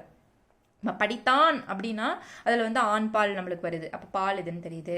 ஏதோ ஒரு விஷயம் காலம் நம்மளுக்கு படித்தான், படித்து முடிச்சிட்டான் அப்படிங்கிற காலம். அப்போ ஏதோ ஒன்றாவது அதில் நம்மளுக்கு தெரிய வருதா? இப்போ இந்த படித்த இதில் வந்து எதுவுமே நம்மளுக்கு தெரிய வரல. ஸோ அப்போ இது வந்து எச்சம். இப்போது இதில் எந்த காலம் அப்படிங்கிறது இருக்கும். இவ்வாறு பெயரை கொண்டு முடியும் எச்சம் பெயரெச்சமாகும். பெயரெச்சம் 3 காலத்திலையுமே வரும் அப்படின்னு சொல்றாங்க. பாடிய பாடல், பாடுகின்ற பாடல், பாடும் பாடல். அப்ப பாடியன முடிஞ்சது, பாடுகின்றன நிகழ்காலத்துல பாடி, பாடும்னா எதிர்காலத்துல பாடக்கூடியது. இப்ப நம்ம ஏற்கனவே பார்த்தோம். அதுல தெரிநிலை மற்றும் குறிப்பு பெயரெச்சங்கள் அப்படின்னு பார்த்தோம். அப்ப தெரிநிலைனா என்ன? இந்த 6 எது செய்பவன், காலம், கருவி, இது 6ஐயும் வெளிப்படையாக கொண்டு வருவது தெரிநிலை பெயரெச்சம். அதே போல குறிப்பு பெயரெச்சம் அப்படிங்கிறது இந்த காலத்தை வெளிப்படையாக காட்டாமல் ஏதோ ஒரு பண்பினை மட்டும் ஏதோ ஒன்றை மட்டும் குறிப்பிட்டு காட்டுறது பெயரெச்சம். அப்போ ஃபார் எக்ஸாம்பிளுக்கு எழுதிய கடிதம். இப்போ இது வந்து பெயரெச்சமா தெரிநிலை பெயரெச்சமா தெரிநிலை வினையச்சமான்னு எப்படி கண்டுபிடிக்கிறது அப்படின்னு பார்த்தோம்னா, இப்போ தெரிநிலை அப்படிங்கிறது ஓகே. முதல்ல இது பெயரெச்சமா வினையச்சமா அப்படிங்கிறத ஃபர்ஸ்ட் கண்டுபிடிக்கணும். பெயரெச்சம்னா என்ன? பெயரை கொண்டு முடியணுமா? பெயரை அப்படின்னா இந்த இடத்துல எழுதிய அப்படிங்கிறது ஒரு வினை ஃபர்ஸ்ட் வந்துருச்சு வினை. அடுத்து என்ன வரணும்? ஒரு பெயர் வரணும். பெயர் அப்படிங்கிறது ஒரு நவுன் அப்படின்னு நம்ம சொல்லக்கூடியது. அப்போ கடிதம் அப்படிங்கிறது ஒரு பெயர். அதே போல் வந்து சிறிய கடிதம், அப்போ இதுவும் ஒரு வினை. இந்த இடத்துல கடிதம் அப்படிங்கிறது ஒரு பெயர். அப்போ இந்த இடத்துல ஒரு பண்பை வெளிப்படுத்துது. சிறிய பெரிய அப்படிங்கிற ஒரு பண்பை வெளிப்படுத்துது. அப்போ பண்பை ஏதோ ஒரு பண்பை மட்டும் குறிப்பிட்டு வெளிப்படுத்துவது குறிப்பு பெயர், குறிப்புன்னு நம்ம பார்த்தோம். அப்போ இது எதில் வருவோம்? குறிப்பு. 6ஐயும் வெளிப்படுத்தினா அது தெரிநிலைன்னு பார்த்தோம். இதுக்கு இது எக்ஸாம்பிள் கொடுத்துருக்காங்க. ஸோ பெயரை கொண்டு முடியும் எச்சம். இதெல்லாம் பாருங்க, சிறிய எச்சமா முடியல, எழுதிய எச்சம். அப்ப இது வந்து பெயரெச்சம். அப்ப இது தெரிநிலை பெயரெச்சம், இது வந்து குறிப்பு பெயரெச்சம். அடுத்து பார்த்தீங்கன்னா வினையச்சம். ஸோ வினையச்சம் அப்படிங்கிறது என்ன? ஸோ வினையச்சம் ஒரு வினையை கொண்டு முடியும் எச்சம் வினையச்சம் அப்படின்னு நம்ம சொல்லுவோம். இப்போ இதுக்கு என்ன எடுத்துக்காட்டு கொடுத்துருக்காங்க? படித்து முடிக்கின்றான். அப்போ இங்கேயும் ஒரு வினை, இங்கேயும் ஒரு வினை. முதல்ல வரக்கூடிய வினை எச்சமாக வந்திருக்கு. அப்போ அதை என்ன சொல்கிறோம்? வினையச்சம் அப்படின்னு சொல்கிறோம். ஸோ இப்போது இதுக்கும் அதே போல் தான் தெரிநிலை வினையச்சம் குறிப்பு வினையச்சம் அப்படின்னு நம்ம இதை ரெண்டாக பிரிக்கிறோம். தெரிநிலை அப்படின்னா அந்த 6ஐயும் காட்டும். குறிப்பு அப்படிங்கிறது ஏதோ ஒரு பண்பை மட்டும் காட்டும். இப்போ பாருங்க, எழுதி வந்தான். அப்போ ஃபர்ஸ்ட் இது வந்து என்ன எச்சம் அப்படின்னு நம்ம பார்த்தணும். வினை எச்சமா பெயர் எச்சமா? இப்போ எழுதி வந்தான், இது என்ன எச்சம்? ஸோ ஃபர்ஸ்ட் இது பெயரா வினையா அப்படின்னு பார்த்தணும். ரெண்டுமே வினை தான். எழுதிங்கிறதும் ஒரு வினை, வந்தான் அப்படிங்கிறது வினை. அதே போல் அப்போ இப்போ ரெண்டுமே வினையாக வந்திருக்கு அப்படின்னா வினையச்சம் அப்படின்னு ஃபர்ஸ்ட் தெரிஞ்சுக்கிட்டோம். இப்போ இந்த 6ஐயும் வெளிப்படையாக காட்டுச்சுன்னா அது தெரிநிலை வினையச்சம். அப்போ 6 இது காட்டுதா? ஆமாம் காட்டுது. எழுதி வந்தான். அப்போ என்ன வேலை? எழுதினான். யாரு? வந்தான் அப்படிங்கிறது ஒரு எழுவாய். அப்போ ஒரு செயலை செய்பவன் வரா, அந்த இடத்துல எழுதினான்ங்கிற வேலை இருக்குது. எந்த காலத்தை அப்படிங்கிறது காலத்தையும் காட்டுது. எதை வச்சு எழுதியிருக்கான்? ஏதோ பேனா பேப்பரை வச்சு எழுதியிருப்பான் அப்படிங்கிற அப்போ ஒரு மீனிங்கை வந்து கொடுக்குது. அப்போ அந்த 6ஐயுமே அது வந்து கொடுத்துருது. அதனால அது என்னன்னு சொல்கிறோம்? அது வந்து தெரிநிலை வினையச்சம் அப்படின்னு சொல்கிறோம். இதே பாருங்க, இங்கே மெல்ல வந்தான். வந்தான்ங்கிறது ஒரு வினைதான், மெல்ல அப்படிங்கிறது ஒரு வினைதான். அப்போ இந்த இடத்துல இரண்டுமே வினையச்சம். மெல்ல அப்படிங்கிறது ஒரு பண்பை குறிக்குது. ஸோ அப்போ ஒரு பண்பை, ஒரே ஒரு பண்பை மட்டும் குறித்து காலத்தை வெளிப்படையாக காட்டாமல் வருது குறிப்பு வினையச்சம் அப்படின்னு நம்ம ஈஸியாக ஐடென்டிஃபை பண்ணிடலாம். ஸோ இதோட அடுத்தது பார்க்கக்கூடியது வந்து முற்றச்சம். முற்றச்சம் அப்படிங்கிறது என்ன அப்படின்னு பார்த்தோன்னா, ஃபர்ஸ்ட் வள்ளி படித்தனல் அப்படின்னு ஒரு எக்ஸாம்பிள் கொடுத்துருக்காங்க. இதில் படித்தனல் என்னும் சொல் படித்தாள் அப்படிங்கிற ஒரு வார்த்தையோட இன்னொரு ஆக்கம் தான் படித்தனல். அப்போ படித்தாள், வள்ளி படித்தாள் அப்படிங்கிறது அந்த இடத்துல படித்தாள்னாலே அந்த இடத்துல முற்று பெற்றுச்சு. அப்போ முற்று பெற்றுச்சு மீனிங் வந்து ஃபுல்லாக கம்ப்ளீட்டாக வந்துருச்சு. எச்சமாக அந்த இடத்துல தொக்கி நிற்கல, படித்தாள். அப்போ அது வந்து என்னவா இருக்குது? வினை முற்றா இருக்குது. அடுத்தது வள்ளி படித்தனல் மகிழ்ந்தாள். வள்ளி படித்தாள், அதனால் அவள் வந்து மகிழ்ந்தாள், மகிழ்ச்சியாக இருந்தாள். அப்போ இந்த தொடரில் பார்த்தா படித்தாள் என்னும் சொல் படித்து என்னும் படித்து இன்னும் படித்து அப்படின்னாலே அது வினையச்சம், வினையச்ச பொருளை தருகிறது. இவ்வாறு ஒரு வினைமுற்று எச்ச பொருள் தந்து மற்றொரு வினைமுற்றை கொண்டு முடிவது முற்றச்சம் எனப்படும். அப்ப இது வந்து ஒரு வினைமுற்று, அது என்ன பொருளை தருது? எச்ச பொருளை தந்து மற்றொரு வினைமுற்றை கொண்டு முடியுது. அப்ப ரெண்டுமே வினைமுற்று தானே. இதான் நம்ம வந்து வினை எச்சம்னே சொல்லிட்டு போயிடலாமே. இது எதுக்கு நம்ம முற்றச்சம் அப்படின்னு சொல்றோம் அப்படின்னா, இந்த இடத்துல பாருங்க, வள்ளி அப்படிங்கிற ஒரு பெயரும் வந்துடும். அப்போ ஒரு பெயரை கொண்டு தொடங்கி ஒரு முற்று பொருளை தரக்கூடிய ஒரு எச்சம் வந்துச்சு அப்படின்னா அது வந்து முற்றச்சம் அப்படின்னு நம்ம சொல்றோம். அப்ப இதுல வந்து மூணுமே வரும். பெயரும் வரும், வினை எச்சமும் வரும், ஒரு வினை முற்றும் வரும். வந்துச்சா? மகிழ்ந்தாள் முற்று பெற்றுச்சு, அப்ப இது வினை முற்று. படித்தனல் அப்படிங்கிறது படித்து அப்போ அந்த இடத்துல அது வினைமுற்று. வள்ளி ஒரு பெயர். ஸோ பெயர் வந்து அப்போ பெயர் வினை வினைமுற்று எல்லாமே வரனால இதை நம்ம முற்றச்சம் அப்படின்னு சொல்கிறோம் ஈஸியாக. ஸோ இன்னும் வந்து ஈஸியாக எனக்கு வந்து இன்னும் பெயரச்சம்னா எப்படி எந்த வேர்டு பெயரச்சம்னு எனக்கு தெரியல, வினையச்சம் எப்படின்னு தெரியல அப்படின்னா ஈஸியாக ஒரு சிம்பிளான ஒரு ட்ரிக் இருக்குது. இப்போது ஒரு வார்த்தை வந்து உங்களுக்கு கொடுத்துருக்காங்க. அந்த வார்த்தை எனக்கு பெயரச்சமா வினையச்சமானு எப்படி ஈஸியாக கண்டுபிடிக்கிறது அப்படின்னு பார்த்தா படித்த அப்படிங்கிற வார்த்தை இருக்குது. ஸோ எல்லா பெயரச்சத்துலேயும் கடைசியில் இருக்கக்கூடிய அந்த வார்த்தை ஆ அப்படிங்கிற ஒரு சவுண்டோடு முடிஞ்சிச்சு அப்படின்னா அதை வந்து நம்ம பெயரச்சம்னு சொல்லலாம். இப்போ படித்த பிரித்து பாருங்கள். படித்த எப்படின்னா அந்த வார்த்தை அந்த தாவை வந்து பிரித்தா நம்ம என்ன எழுதலாம்? இத்து கூட்டல் ஆ அப்படின்னு எழுதலாம். ஆ முடிஞ்சிருச்சா? ஸோ இந்த ஆவை கொண்டு முடியும் எல்லா வார்த்தையுமே அது வந்து பெயரச்சம் அப்படின்னு நம்ம சொல்லலாம். ஸோ ஆ அப்படிங்கிறத கொண்டு முடிஞ்சுன்னா அது பெயரச்சம். எதா கூட எடுத்துங்க. பாடிய. ஸோ பாடிய ஈ கூட்டல் ஆ, யா ஆ தானே வருது அந்த இடத்துல. ஸோ பா அதே தான் 3 காலத்துக்கு சொல்லியிருக்கோம். அதே நீங்கள் எந்த எக்ஸாம்பிள் வேணாலும் எடுத்து பாருங்கள். பெயரச்சமாக இருந்தால் அது வந்து ஆவை கொண்டு முடியணும். அடுத்து வினையச்சம். அப்போ வினையச்சம்னா எதை கொண்டு? படித்து. அப்போ அங்கே என்ன வருது? இத்து கூட்டல் ஊ. அப்போ எதை கொண்டு முடியணும்? ஊவை கொண்டு முடியணும். அப்போது பெயரச்சம் அப்படின்னா ஆ வரணும். வினையச்சம் அப்படின்னா நம்மளுக்கு வர்றது ஊ அப்படிங்கிறது கொண்டு முடியணும். இதை ஈஸியாக நீங்கள் நான் வச்சுக்கிட்டாவே போதும். ஈஸியாக நம்ம எழுதிடலாம். இப்போ பாருங்களேன், இங்கே எக்ஸாம்பிளாக வந்த கடைசியில் என்ன முடியுது? ஆ முடியுது. அப்போ இது பெயரச்சம். வரைந்து அப்போ ஊ முடியுது. இது வந்து வினையச்சம் அப்படின்னு ஈஸியாக பாயிண்ட் அவுட் பண்ணிடலாம். இப்போ இதுக்கோ புக் பேக். முற்று பெறாமல் எஞ்சி நிற்கும் சொல் நம்ம என்னென்னு சொல்லுவோம்? எச்சம் அப்படின்னு சொல்லுவோம். So option B. கீழ்காணும் சொற்களின் பெயரச்சம் எது? இப்போ பெயரச்சம்னா என்ன சொன்னேன்? ஆவு கொண்டு முடியணும். படித்து ஊல முடியுது. எழுதி ஈல முடியுது. வந்து ஊல முடியுது. படித்த ஆள முடியுது. அப்போ இது பார்த்த ஆள முடியுது. ஸோ அப்போ இதுதான் வந்து பெயரச்சம். அடுத்து குறிப்பு வினையச்சம். இப்போ இது வந்து எப்படி பார்த்தீங்கன்னா, இப்போ ஒரு முன்னாடி ஒரு பெயர் இருந்துச்சு அப்படின்னா பின்னாடி ஒரு பெயர். இப்போ படித்த பையன் அப்படின்னு இருந்துச்சுன்னா பையன்கிறது ஒரு பெயர். இப்போ பெயரை கொண்டு முடியுது. அதனால பெயரச்சம் ஈஸியாக கண்டுபிடிச்சிடலாம். இப்போ அந்த பெயரே இல்லை, ஒரே ஒரு வார்த்தை தான் கொடுத்துருக்காங்க. அது பெயரச்சமா வினையச்சமா அப்படின்னு கண்டுபிடிக்கிறது அப்படின்னா அந்த ஆ ஊ அப்படிங்கிற அந்த வேறுபாடை வச்சு நம்ம கண்டுபிடிச்சிக்கலாம். குறிப்பு வினையச்சம். அப்போ குறிப்பு வினையச்சம்னா குறிப்பால் உணர்த்துமா? ஸோ குறிப்பால் ஏதோ ஒன்று. அப்போ குறிப்பு வினையச்சம் டாஸ் வெளிப்படையாக காட்டாது. எதை காட்டாது? காலத்தை வெளிப்படையாக காட்டாது. இப்போ பொருள் தருக பொறுத்துக. நடந்து. ஸோ நடந்து அப்படிங்கிறது வினையச்சம். ஊல முடியுது. அப்போ வினையச்சம். பேசிய ஆள முடியுது. அப்போ பெயரச்சம். எடுத்தனன் உண்டான் அப்படிங்கிறது முற்றச்சம். ஸோ இந்த எடுத்தனன் அப்படின்னு வந்தாலே அது வந்து முற்றச்சம். அடுத்து பெரிய அப்படிங்கிறது ஒரு குறிப்பான ஒரு பொருளை மட்டும் ஒரு பண்பை மட்டும் வெளிப்படுத்துது. ஸோ பெரிய.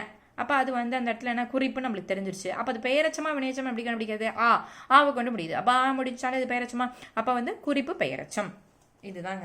இப்போ நம்ம வந்து ஃபுல்லாக பார்த்தாச்சு. ஸோ வினை சொல்னா என்ன, பெயர் சொல்னா என்ன, வினை முற்றுனா என்னன்னு பார்த்தாச்சு, வினை எச்சம் என்னன்னு பார்த்தாச்சு, பெயர் எச்சம் நம்ம என்னன்னு பார்த்தாச்சு.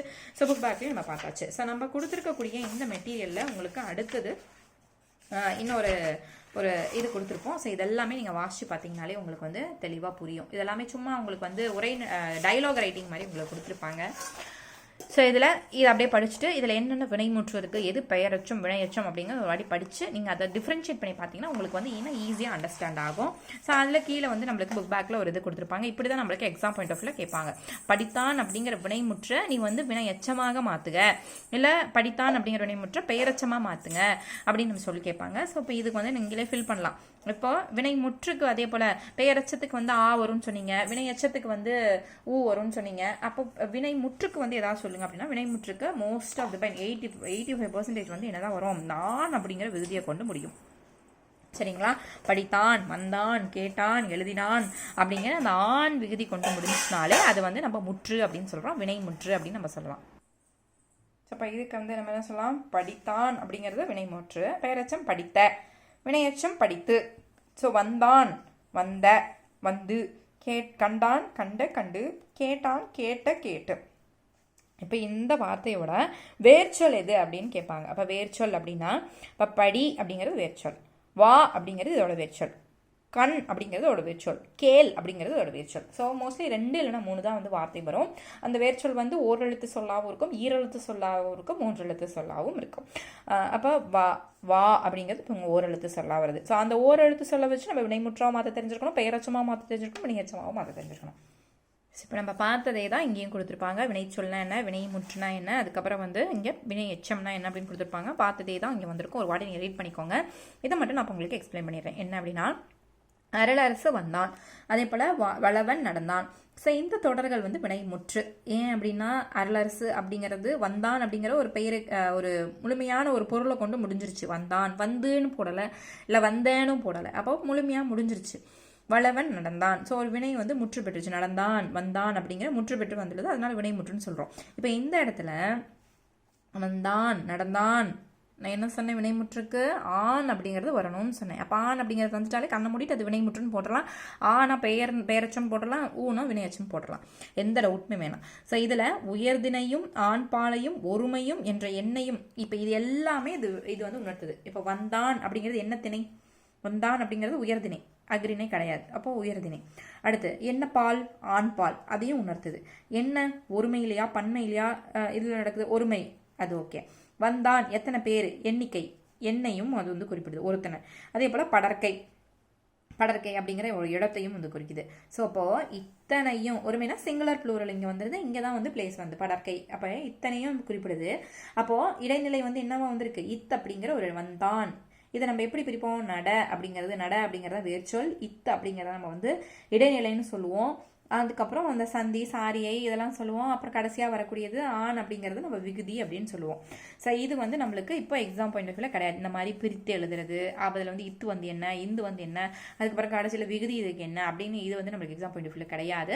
இவங்க வந்து எதுக்காக இது சொல்லியிருக்காங்கன்னா அந்த ஆண் விகுதி வர்றது அதுக்காக. அப்போ நம்ம ஒரு வினைமுற்றை எப்படி கண்டுபிடிக்கணும் அப்படின்னா ஆண் அப்படிங்கிற விகுதி வரும்.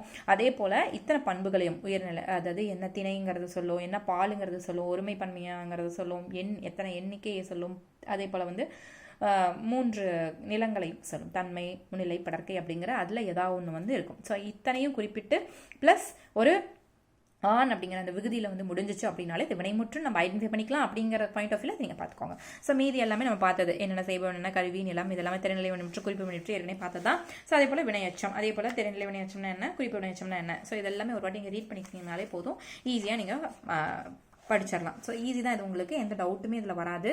ஸோ அப்போது நம்மளுக்கு முக்கியமாக நம்ம பார்க்க வேண்டியது ஒரு சொல்லிலேருந்து பெயர் சொல்லேருந்து வினைச்சொல்லா, பெயர்லேருந்து வினையை மாற்ற சொல்ல மாட்டாங்க. ஸோ அந்த வேர் சொல்ல எப்படி நம்ம பெயர் எச்சமாக மாற்றலாம், வினை எச்சமாக மாற்றலாம், வினை முற்றா மாற்றலாம் அப்படிங்கிற மாதிரியான கொஷின்ஸ் கேட்பாங்க. ஸோ அதை டீட்டெயிலாக தெளிவாக பார்த்துக்கோங்க. ஸோ அடுத்த கிளாஸஸில் இன்னும் கவர் ஆகக்கூடியது அடுத்த ஷெடியூலுக்கு இருக்கக்கூடிய டாபிக்ஸ் வந்து அடுத்த கிளாஸில் கவர் ஆகும். ஸோ இதே போல் இலக்கணம் கிளாஸஸ், இலக்கணம் மெட்டீரியல்ஸ்க்கான ஆன்சர்ஸ், அதே போல் PDF கொஷின்ஸ் ப்ளஸ் பார்த்தீங்க அப்படின்னா இதுக்கு முன்னாடி தமிழ் எலிஜிபிலிட்டியில் கேட்ட கொஷின்ஸ்க்கான எக்ஸ்ப்ளனேஷன் வீடியோஸ் அது எல்லாமே நம்ம பேட்சில் தெளிவாக நம்ம வந்து பார்த்துருவோம். ஸோ உங்களுக்கு ஒரு கிளியர் கட்டான ஐடியா கிடைக்கும், இப்படி தான் இலக்கணம், ஸோ இப்படி தான் கொஸ்டின்ஸ் கேட்பாங்க, இப்படி தான் நம்ம அட்டன் பண்ணணும். ஸோ ஒன்றும் டிஃபிகல்ட்டி கிடையாது, நம்ம வந்து எப்படி வந்து அந்த ஸ்மார்ட்டாக அதை மூவ் பண்ணி அதை வந்து ஆன்சர் பண்ணுறது அப்படிங்கிற எல்லா ஐடியாவுமே உங்களுக்கு இந்த பேட்ச் முடியும் போது உங்களுக்கு தெளிவாக கிடச்சிரும். ஸோ எதை பற்றியுமே உங்களுக்கு தெரியாது, நம்ம வந்து படிக்கல, இந்த டாபிக் வந்து எப்படி வரும்னு எனக்கு தெரியல, வந்தால் பார்த்துக்கலாம் அப்படிங்கிற மாதிரியான ஒரு ஐடியா இல்லாமல் நீங்கள் கிளியராக வந்து எக்ஸாமை போய் தமிழில் நீங்கள் அட்டன் பண்ணலாம். ஸோ அதுக்கு நம்ம பேட்சில் ஃபுல்லாகவே உங்களுக்கு எல்லா ஸ்பெஷாலிட்டிஸ் ஃபெசிலிட்டிஸ் எல்லாமே ப்ரொவைட் பண்ணிடுவோம். ஸோ நீங்கள் காண்டாக்ட் பண்ண வேண்டிய நம்பர் 6383976468 அப்படிங்கிற நம்பர் காண்டாக்ட் பண்ணி உங்களோட அட்மிஷன் நீங்கள் என்ரோல் பண்ணிக்கோங்க. ஜஸ்ட் இலக்கணம்க்கு வந்து 250 rupees தான். ஸோ அதிலேயே நம்மளுக்கு மெட்டீரியல்ஸ் கிடச்சிருச்சு, ப்ரீவியஸ் இயர் கொஸ்டின் பார்த்துருவோம், ஸோ எலிஜிபிலிட்டி கொஸ்டின்ஸ் பார்த்துருவோம், ஸோ இது எல்லாமே கிடைக்குது. ஸோ இதுக்கு மேலே என்னங்க, ஸோ ஈஸியாக நம்ம படிக்கலாம். ஸோ வித்தின் நீங்கள் இந்த வீடியோஸ் மட்டும் பார்த்தாலே போதும், இலக்கணம்லாம் உங்களுக்கு அப்படியே ஆட்டோமேட்டிக்காக வந்துடும். அதுக்கு நம்ம உட்காந்து பைகாட் பண்ணணும், திருப்பி படிக்கணும், மெமரைஸ் பண்ணணும் அப்படிங்கிற எந்த கம்பல்ஷனும் கிடையாது. ஸோ அதே போல் கொஸ்டின்ஸை நீங்கள் வந்து அட்டன் பண்ணும்போது தான், அதை வந்து டிக் பண்ணும்போது தான், மார்க் பண்ணும்போது தான் எந்த மாதிரி நம்ம மிஸ்டேக் பண்ணுறோம் அப்படிங்கிறத நம்ம வந்து மாற்றிக்க முடியும். அந்த மிஸ்டேக்கை திருத்துறதுக்காக தான் நிறைய டெஸ்ட் பேட்ச் கொஷின்ஸை வந்து அட்டன் பண்ணுங்க அப்படின்னு சொல்கிறது. ஸோ அப்போ இந்த மாதிரி கொஷின்ஸ் இருக்குது, ட்விஸ்டாக கேட்குறாங்க, நம்ம வந்து இந்த மாதிரி மிஸ்டேக் வந்து TNPSCயில் ஃபைனல் எக்ஸாம் அன்றைக்கி நம்ம பண்ணிடக்கூடாது அப்படிங்கிற ஒரு தெளிவு வந்து உங்களுக்காக கிடைக்கும். ஸோ அதுக்காக தான். ஸோ நெக்ஸ்ட் வீடியோவில் நெக்ஸ்ட் ஒரு டாபிக் இலக்கணம் பார்ப்போம். தேங்க்யூ.